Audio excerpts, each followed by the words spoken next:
Welcome to Life Conversations with Senior Helpers, the podcast that takes you on a heartfelt journey through the art of aging gracefully. Join our hosts, Christina Chartrand and David Chandler, as they engage in candid and compassionate discussions about both the joys and challenges of growing older. Tune in to gain valuable tips, expert advice, and essential resources that empower you or your loved ones to embrace the beauty in every stage of life. Let's embark on these enlightening conversations together. Here are your hosts, David and Christina. Hi, everyone. This is Christina Chartrand from Senior Helpers and David Chandler. Hello, everyone. And welcome to Life Conversations. We're so excited to be back with you all today, and we're going to be talking today about an upcoming as we're coming into the holidays and things are getting a little cooler. Christina, I'm out in Houston, as you know, and we had a 30-degree drop in temperatures from this weekend. Oh my gosh. We were in the 80s yesterday, and today I woke up, we were in the 40s. It was cold. And so we're going to be talking today about helping our seniors with avoiding isolation during the cold months, because I know this morning I did not want to get out of bed. Well, I totally get that. As you know, I'm in Sarasota, Florida. It's still warm, but we actually have a cold front coming this week. But I was thinking about my mom, and she's in the Northeast, and you know, she lives in a place in an apartment complex where if she sits outside, she can see all the comings and goings of her neighbors walking the dog and people coming back and forth from work and groceries. And they always stop by to say hello to her, you know, which is really great. And I love that during the summer months. She has a really pretty little porch and she sits outside. But now it's getting colder. I'm really beginning to worry a little bit where she's going to be inside a lot more than she usually is. Yeah. And so today we have some tips and some strategies that we're going to share with you, ways to help your loved one to stay engaged. And there are so many benefits to staying engaged and active and talking with people, communicating, hopefully using some strategies to get out of the house, have some face-to-face contact, because it can really affect people even that are able to get out of their house more easily. It can impact negatively on people's emotional and mental health. So that's what we want to avoid, especially for our seniors that may have a little bit more challenge getting out of the home. And how can we?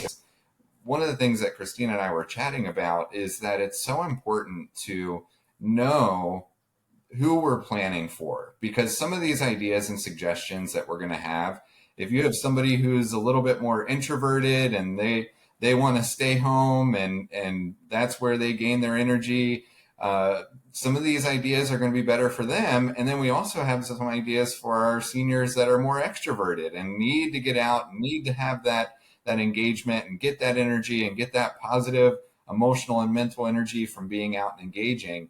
And so for our next tip, we have exercise. And I love exercise both as a way for staying physically active, mentally healthy, especially during these winter months, and both indoor and outdoor. There are still ways that we can also do outdoor exercises. So let's come back to that and start with indoor exercises. So Christina, do you want to talk about some of those options that are available? Yeah, I love the idea. And I think you can start out with a couple of different things. One is to, take a look at video or YouTube. This can be from your phone or it can be on your TV monitor, computer as well. But they have lots of free different types of exercise classes that they offer. I like classes because it kind of keeps you accountable to doing that certain number of reps that you're supposed to do. And they have it both for standing as well as sitting. So you can have exercises if you're doing a mat like yoga or some type of exercise or weight bearing exercise, as well as sitting in a chair and doing exercise too. And I love chair yoga. I think it's a great way to do range of motion and stretching. And I think that's awesome. The other thing I like to bring up, and this is something that my mom does on a regular basis, is she walks and she walks indoors. And so she puts on her favorite music, and she keeps track of it with her phone, so she knows how many steps that she's done. Her goal is always a mile. And it seems like, well, what does she do? Well, she actually keeps walking through her apartment, kind of in different laps, going into different rooms and coming around. And for her, it does a lot of things for her. One, I feel like it really boosts her mood because she's listening to music that she loves, but it's also obviously good for mental health as well as physical health. So there's just so many things about it. You got to keep moving. I can't state it enough. Yeah, walking is such a great form of exercise for anyone, really. I when I Yeah. find myself getting out and walking more, I feel better. I feel more active. I want to get out of the house more. So, and when we talk about walking in indoor versus outdoor, of course, when the weather gets colder, we want to make sure that we have the Mhm. proper weather gear, coats, hats, gloves, footwear.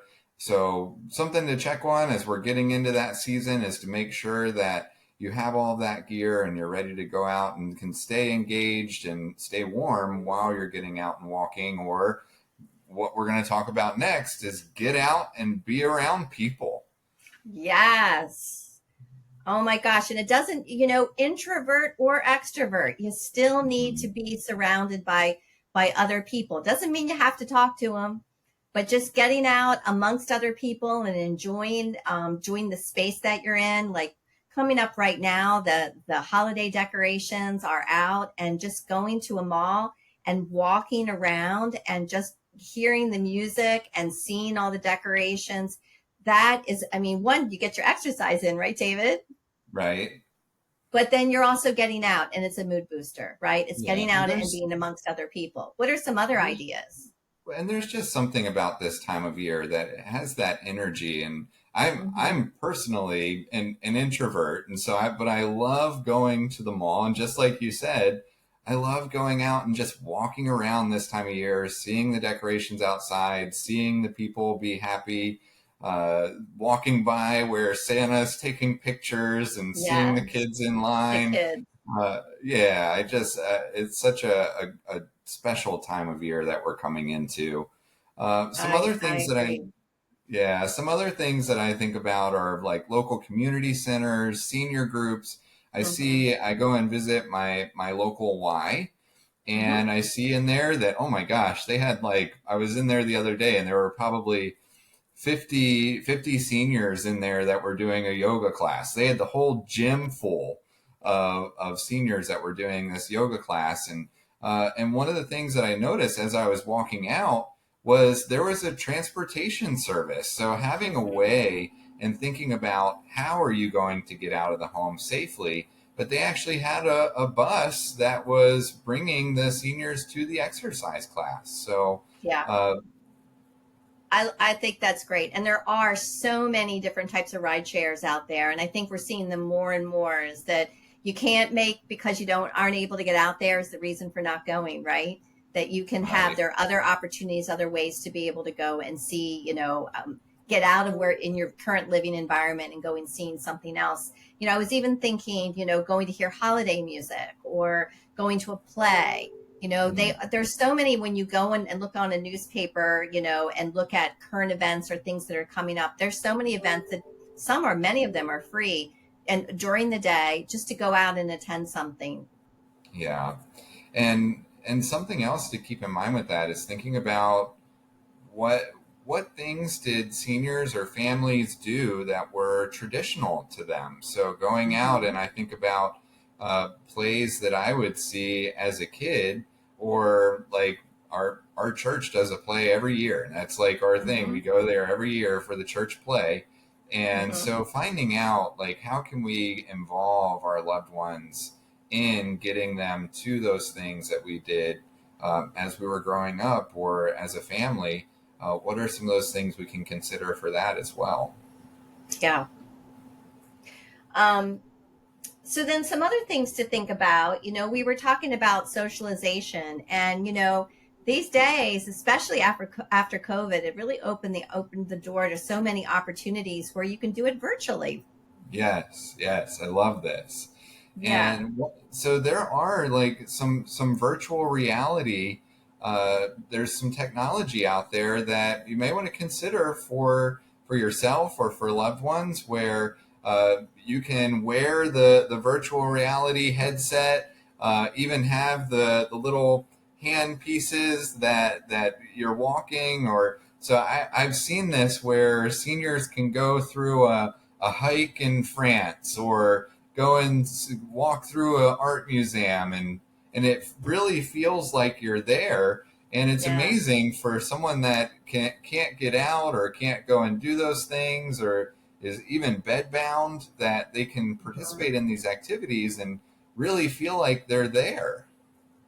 I agree. I agree. I think there's lots of opportunity virtually that we can really take advantage of. Is, even encourage family members of yours to reach out to your aging senior, and say, even the kids that are in college, to all your other members, and just by even shooting a text, sending a photo, doing a FaceTime, all of those small little things makes such a big difference, and it feels like you are connected. And in this world right now with technology, we can all get connected pretty quickly because of it. So I think that's a really nice way for people to feel, even though their family's so spread apart across the country, to stay connected, is take advantage of. Don't do it. Don't send it to grandma because she won't understand. Oh, she will. She'll get the picture and she'll love having that photograph, and even sharing it with her friends. Yeah, absolutely. And even some of the games that are available on Oh phones now, yeah. like Words with Friends, or Mm-hmm. what are some of the other ones, Christina? There's some really good ones out there. That Wordle. Wordle, Yeah. yep. Wordles. Yeah, and even or any types of those virtual type games. I even see my things on Facebook, and they'll ask you these questions. Are you so and so? Something about your personality, and then you post it, and then other people will say something back. I'm a fan of Instagram and Facebook with seniors. It's a great way to stay connected, and even if they're not actually typing or participating in it, it's a way to kind of find out what other people are doing. Yeah. All right, so another thing we were thinking about is planned family events. So I bet, David, you have coming up the holidays. What are some things that you typically do with your family? Oh, we do a big Thanksgiving. And I tell my family, I'm like, all right, we got to get it on the schedule because everybody's going different ways. And I love to connect with my family. And Mm-hmm. so getting that on the schedule, so looking at, when are we doing Thanksgiving? Who's doing Thursday? Who's doing Sunday? The aunt and uncle are going to be there on Friday, but they're out of town on Sunday. And then grandma's going to be there on Thursday, but and Sunday. So it's just coordinating. And sometimes we'll have two or three Thanksgivings at different people's houses because they're at different places. So getting that on the Yeah, and I schedule is, I yeah. think that's important. I think you just state something that I'd like to bring up, is the fact that Thanksgiving doesn't just have to be on Thanksgiving, right? Right, We're right. we're now in the season of Thanksgiving, and so we can have that event, that family event with turkey or whatever we're having at any point, right? And have that connection. I think that's important to state and focus on trying, because sometimes logistics, it's hard to get everyone together on that one day. And so just to be mindful that it's okay to do it the Monday before, if that's going to be the best time to spend time with your loved one. Yeah. Just keep in It's mind, really about the time spent together. if you're doing like four Thanksgivings, then you definitely got to walk, right? That is true. Yeah. Oh my gosh. That is so true. Yeah. So we want you to make sure, thinking about, looking ahead and planning some events. It doesn't have to be the whole family. Sometimes that can be a little overwhelming, but even having one or two people together to see it face to face during the holiday time is really a good thing.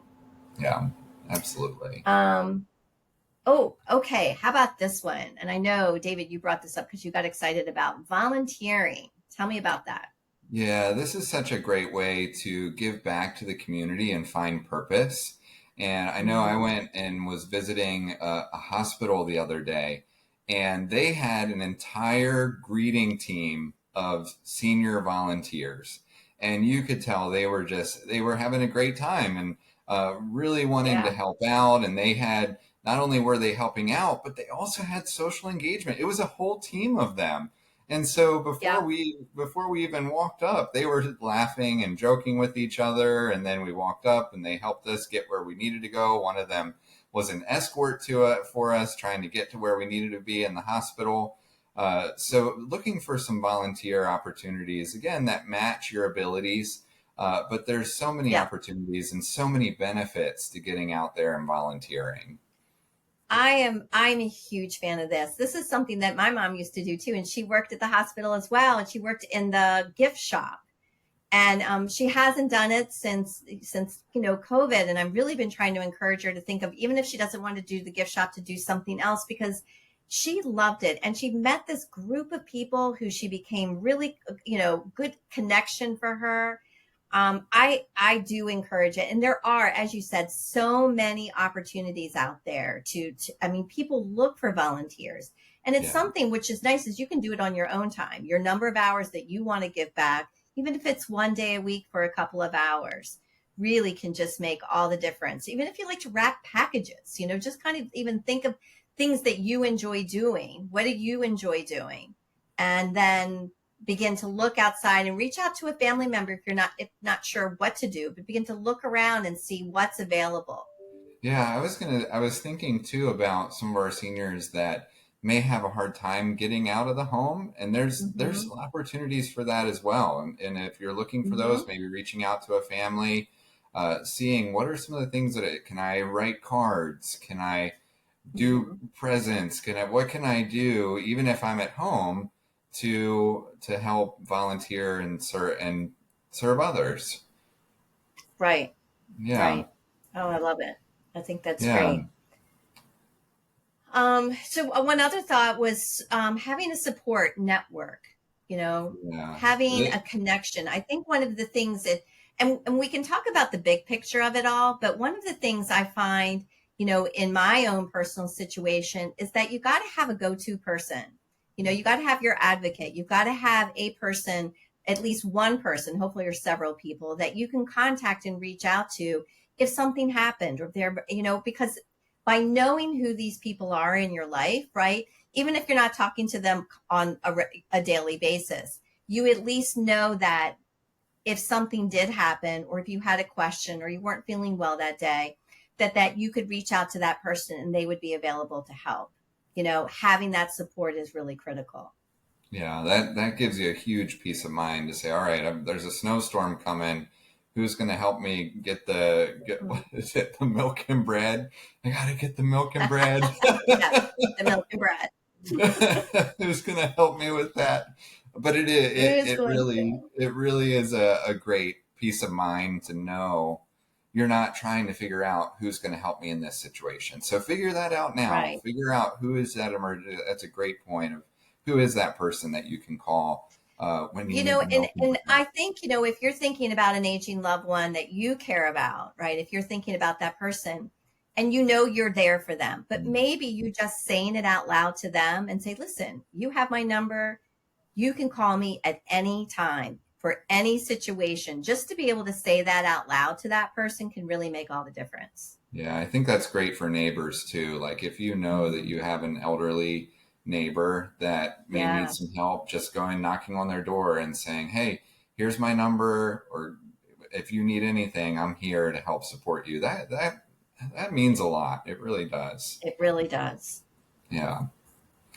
And then lastly, we've kind of talked about this throughout, but looking at those seasonal activities. So revisiting Hmm. that, it's a special time of year. There's a lot of things going on, a lot of different holidays that people are celebrating. So what are those traditions? What are those celebrations that you're having? Get them on the calendar and celebrate this time.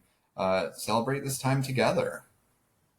Yeah, I feel like I think about reminiscing. Reminiscing is a great Mm, way to to yeah. kind of talk about your past and things that you enjoyed. And it's great to reminisce with an older person because they have so many amazing memories that some of them become part of your memories. And so you asking the question, what is your favorite memory, or what do you enjoy about this holiday?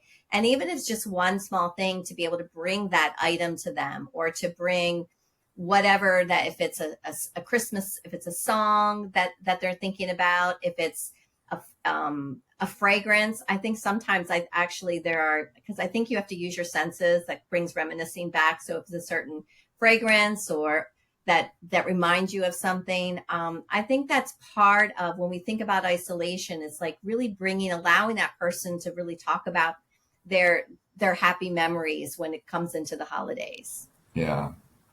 Yeah. One of the things that made me think of was one time I was in a memory care community, and I took the book. It was The Night Before Christmas, and I read it to our residents that were in this memory care community. And it was so amazing to me because I would read it, and it was The Night Before Christmas, and and I would pause, right, and they would finish the sentence. They finished it. It was all through the house. Not a creature was stirring, not even, and I would pause. Mouse, right? And so it just was so, I loved that, because these were seniors that had dementia, but they picked it up just like that. These traditions and knowing the stories, and I love that suggestion. That's about so awesome. Reminiscing. That's that muscle memory. It's amazing. Yeah, I do. I love that as well. Well, gosh, we've got a lot of great ideas that we've shared with our viewers today. Absolutely. I hope you all take a couple of these nuggets and think about the seniors that are in your life and ways that you can really help them during these next few months, not even through the holidays, but even getting into January and February, where in some of our states, not personally mine, but in some of our states, it gets a little chilly. Actually, more people go out in January, February in Florida. Yeah, so well, we look forward to our next episode. In our next episode, we're going to be talking about some tips on how to help seniors stay safe during the holidays. So we have some really great tips on decorations. What decorations are safe? How should you be doing decorations? Awesome. So yeah, we've got some really great tips. So we'll hope you tune in for our next episode. All right. Well, thank you. This was fun. Yeah, a lot of fun. Talk to you soon. See you next time. Bye. Thank you for joining us on this episode of Life Conversations with Senior Helpers. We hope this discussion has inspired you to embrace aging gracefully and independently. For more resources, tips, and expert insights, please visit us online at seniorhelpers.com. Stay connected, keep learning, and continue cherishing the moments that make life truly special. We're here to support you every step of the way. Until next time.